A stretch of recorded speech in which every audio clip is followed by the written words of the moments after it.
What is going on, ladies and gentlemen? My name is Tarian, and welcome back to another episode of Skin It or Skip It, the show where I tell you whether a skin is worth your hard-earned money and you should buy it, or whether you should keep your money and use it to pay for the next luck skin instead. Skin It or Skip It is based upon the skin's visual effects, sound effects, how good it feels to use, and is it worth buying over the other skins that the champion has. On today's episode, we have the second batch of Soul Fighter skins for the summer event, including Viego, Shaco, Gwen, Jhin, and Evelynn. Before we begin, if you like this type of content, go hit that subscribe button down below so you can be updated when any of my new content comes out. Alright, cool.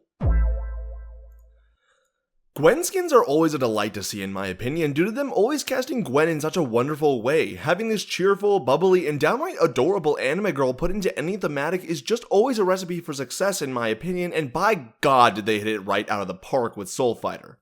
Gwen's theme in the skin has to do so much more with her sewing and doll-like aspects in my opinion, and you can see it especially when her W moves around. Her Q and ult have wonderful visual and sound effects, and her E, oh my god, her E. When I first saw Gwen's E leaving behind a small trail of echoes when she dashes, I instantly knew this skin was going to put a hole in my goddamn wallet. It is such a nice touch that they didn't have to add, but seriously helps differentiate the skin from any of her other ones, and honestly, I would love it if they included it in all of her future skins because it's such a nice visual change. This is without a doubt Gwen's best skin so far. Even with Space Groove and Cafe Cuties being really good skins in their own right, I don't think that they're as good as Soul Fighter is, and I think that this skin is without a doubt worth the money if you have any intention of playing this champion fairly often. I'm gonna give the skin a solid 9 out of 10, as I don't think it's perfect. The initial W is a little meh, but it's still a definitive skin it.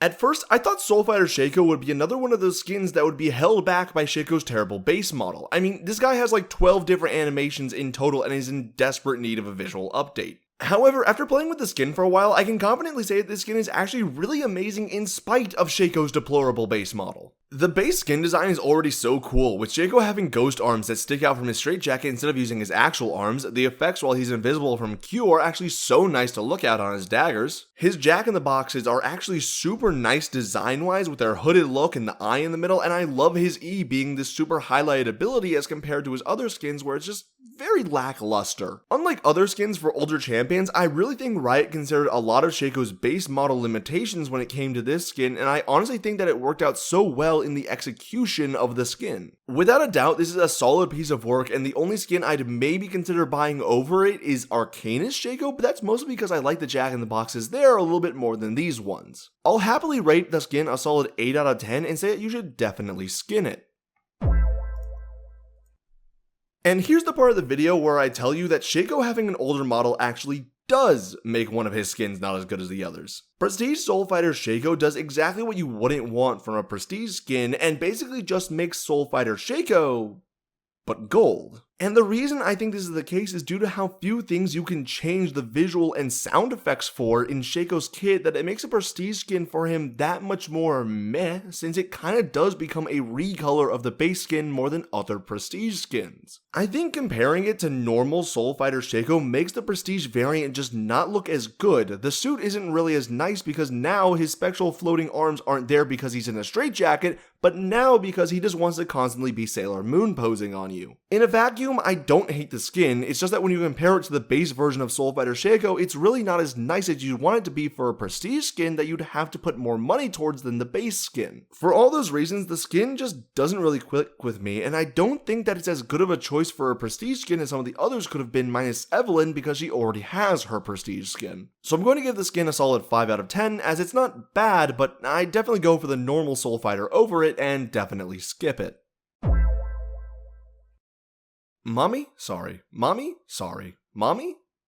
Sorry. Look, I'm not going to really sugarcoat this skin that much because I personally didn't like it, but at the same time, I genuinely see the appeal that other people would have for the skin. The dark blue and purple effects are really good looking, the visual effects fit super well with the skin line, and her passives effects around the screen are actually a very nice touch to show her in invisibility. Her design for the skin is super nice, and I honestly kind of dig the tails that she has going on in this skin as being these kind of raw energy things rather than needing to be these elegant whips that the other skins constantly do so much that it's honestly kind of tiring. The ultimate indicator for max damage being a little KO is such a nice touch, and it's clear that the skin had a lot of effort put into it, but it's just not personally for me, and that's okay because clearly Riot hasn't figured out yet that every skin should appeal to my personal sense of what makes a good skin because I have the objectively correct opinion on all things. For what it's worth, I think Coven Evelynn is still better, but that is a legendary skin and not an epic skin, so I'm going to give Soulfighter Evelynn a nice 7 out of 10 and say that if it fits your taste, then you should definitely skin it.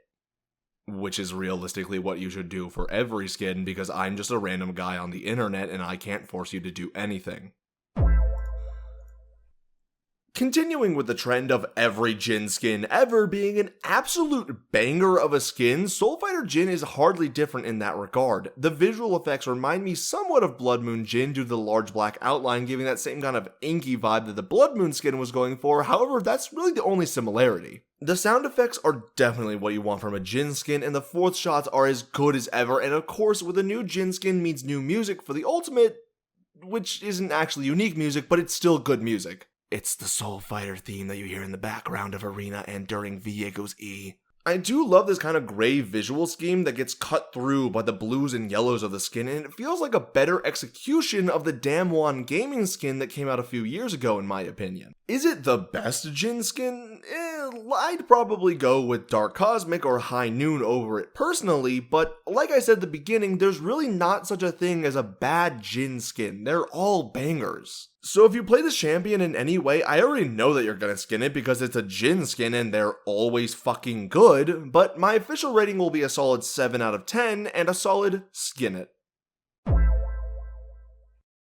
Oh, what can I say about this skin that isn't praiseworthy? The visuals of this skin are absolutely amazing. Each and every one of Viego's abilities are just so nice and they have this heaviness to them that Viego's base animations just don't account for, and it feels so good. I love how almost all of his abilities include the Ghostly Isolde in some way, from her either helping him to strike, her helping him to charge his abilities, or just something else that makes this skin feel like a two-person operation. The sound effects are nothing to laugh at either, and just make this skin feel like such a banger for me. And don't even get me started on the voice lines that fit this skin so well and have such a nice parts to them, including Viego saying the names of his abilities like he's in a fighting game or an anime. Even the idle animation is great, with him going back and forth on his tippy toes like he's in one of those old arcade fighting games, and he has multiple different idle variations where Isolde appears and they do a little jig back and forth. I mean, this skin just has so much love in all of the small details. The short kick being his taunt grew on me as I kept using it, and honestly I think it works well as you just be able to kick someone's corpse after you kill them, which is a whole new form of BM. If there's anything I can really fault the skin on, is that I don't really like the base walking animation. It feels a little too rigid for the skin in my opinion, but other than that, it's still such a good skin. I don't feel like this should be controversial, but I'm giving our first 10 out of 10 rating to Soulfighter Viego. It's an amazing skin with amazing execution, and it's without a doubt worth the amount of money that you'd spend on a legendary. Definitely skin it. And with that, we're done with the second batch of Soulfighter skins. Thank you all so much for watching, and tell me if you agree or disagree with me in the comments down below, and tell me which skins you plan on buying, if any. And while you're down there, go hit that subscribe button to be notified anytime any of my new videos comes out, and I will see you all next time. Bye bye!